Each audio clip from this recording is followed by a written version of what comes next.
what's up, guys? This is your boy Tech again. I'm back on your screen with massive and duper content. In today's episode, I'm going to be talking about how to use stop loss properly. Please, as my lovers, subscribers, and viewers, I'll keep on giving you more and beautiful contents like this ones.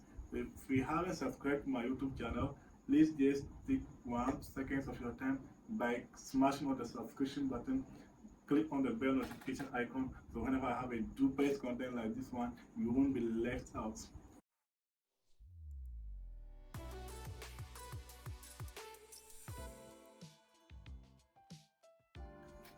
I'm not asking you guys to trade without stop losses, but my worry here is, why are you still blowing your accounts? Why are you not making money but you keep on making losses day in, day out? Even though you are putting in your stop losses or you are using stop losses on your trades, yet you are blowing accounts day in, day out. Ask yourself these questions. If stop loss is there to protect a trader from losing huge sum of money or blowing his or her accounts, why is it that I'm still blowing my accounts and making losses day in, day out upon what? Using my stop losses, upon using stop loss? It means that there's something that we don't know, or there's something about stop losses that you are not doing.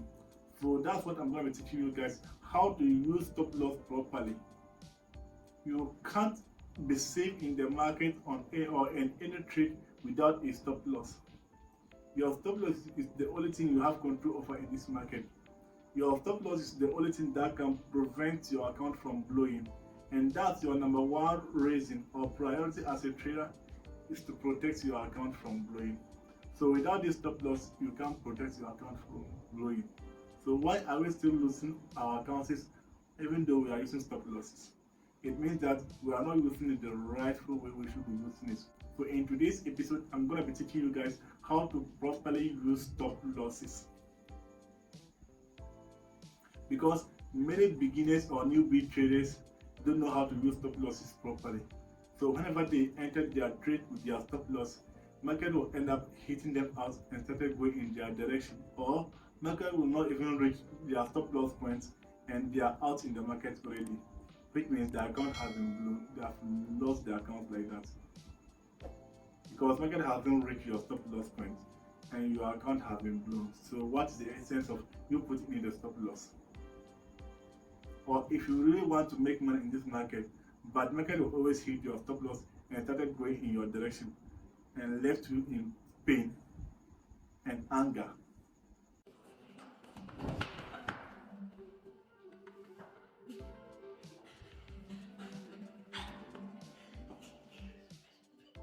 It means that you are not using this stop loss the rightful way you should be using it, or the way you are using your stop loss. It means that there's something wrong with that. So I want to teach you guys how to use stop loss properly. In using stop losses, you don't just choose any place in the market and put your stop loss there when you are trading. Let me take it again. We don't just put our stop losses in any point of the market that we feel like putting it or placing our stop losses. No. There are things that you have to consider before putting your stop loss in the market, or before you even enter the market. Before you enter the market, you must know your stop loss points, because that is what is important. What you are going to risk on the trade, or what you will be losing when the trade goes against you, is more important than what you will gain or you will win when the trade plays out in your favor. And many beginner traders are only focused on what they will win or how much they will make from the trade than what they are going to lose in the trade. So they end up putting their stop losses at any point in the market where they want. Where market sometimes hit them out before going in their direction, or even blowing their accounts without even reaching their stop loss points. Or some beginner traders don't even know in which time frame should I calculate my stop loss. You understand? So you will see some of them going to the high time frame, calculating their stop losses there, and when they come to the lower time frame, they will see that it will be far away from their entry points.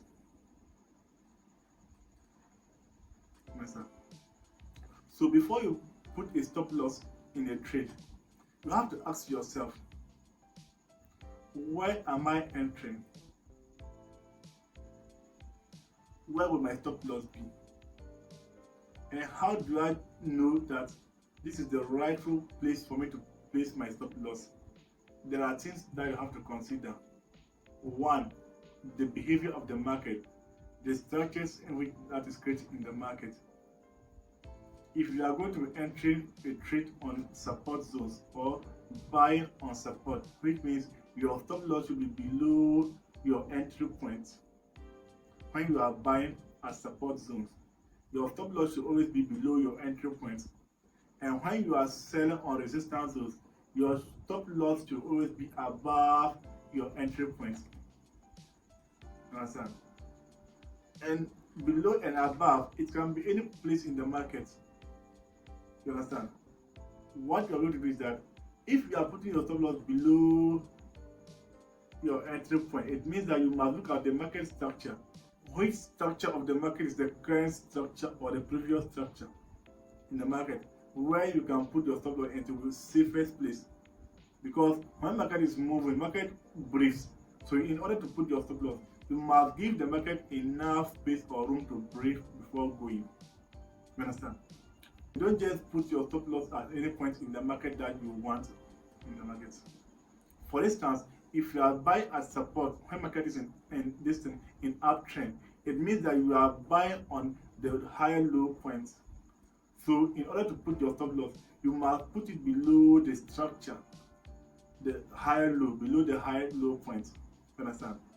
So when you check the market structure well, the low point of the higher low or below the higher low, where you think your stop loss will be very safe at, you have to ask yourself, how many pips would that be from my entry point to that point?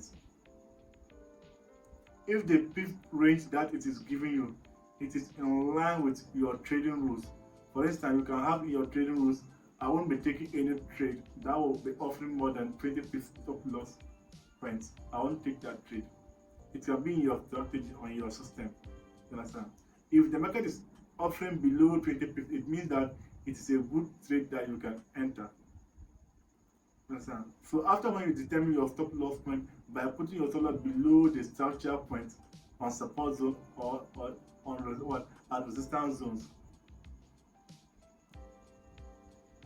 you then ask yourself, okay, if this market opportunity or if this opportunity is going to offer me 20 pips stop loss rates, which loss size will I use so that 20% stop loss point won't be taking more than 1 to 2% of my account size? Which means if I'm to use this lot size, it means that I won't be risking more than 1 to 2% or 1 to 2% of my account. For instance, if you are someone who is trading with $1,000 account, it means that 1% of $1,000 is $10. So if you are choosing a stop loss point of 20 pips, it means that you can't use a lot size of 0.1 if you only want to risk 1% of your account, because 1% is $10.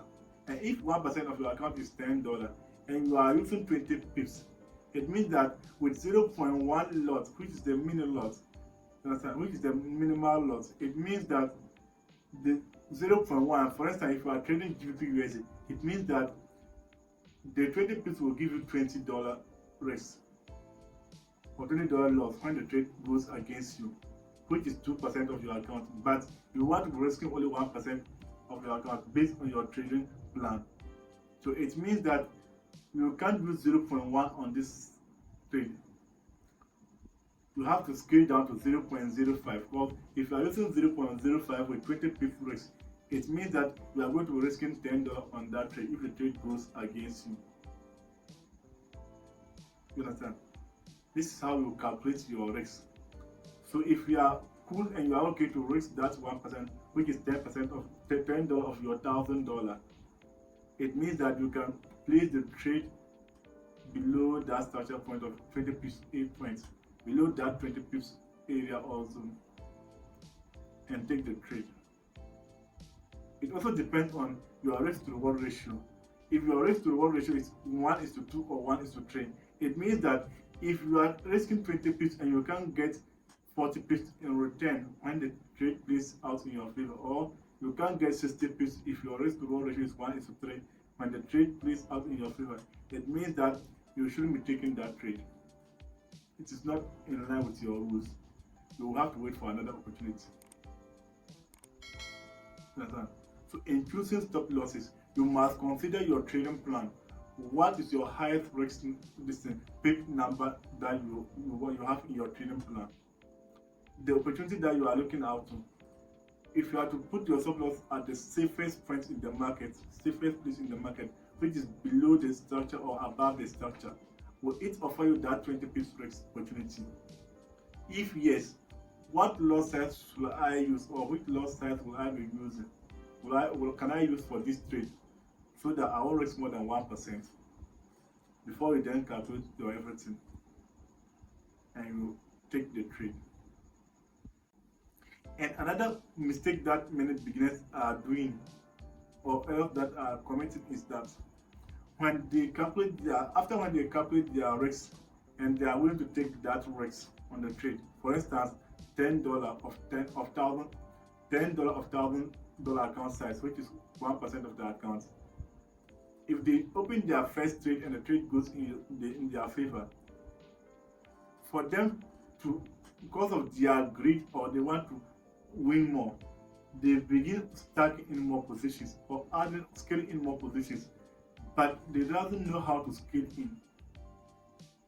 In scaling into a position, there are three ways of scaling in. We have linear scaling in, we have decreasing and increasing format of scaling into a trade.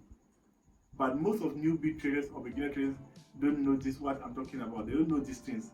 They just start stacking in more position just because market is moving in their favor, forgetting that the trades that you are entering, it also have different risks on your account size, which is totally different from what you have calculated or what you have budgeted for already. The 20 pips that you were risking, the new trades you are now adding up to your trades is not part of that 20 pips again. You are now risking more than what you have planned already initially. So you will see that market will not even come to your stop loss point and you have blown your account already. Or you started losing almost half of your account size. Why? Because you don't know how to scale in. I'm going to be shooting a different video about how to scale into a positions, how to scale in more positions, because when market is moving in your favor, you must scale in more positions to maximize your wins. Don't scale out, scale in to maximize your wins. Never allow wins turns to losses. Never allow blues turns to red. Whenever you are in profit, always make sure you secure some profit. You put some money on the table and allow the rest to run. I hope this video will be useful to someone out there. In order for me to continue giving you beautiful content like this one, please do me a favor by clicking on the subscription button, then on the bell notification icon. I also have a Telegram community where I'm giving free signal each and every day when there is an opportunity in the market to my followers. So if you want to be part of the winning team, just click on the link on the description down below, so that you'll be part of the winning teams, and I'll also be giving free educational content out there. I hope my message is useful to someone out there. Thank you very much for your time. Until we meet again, trust the process.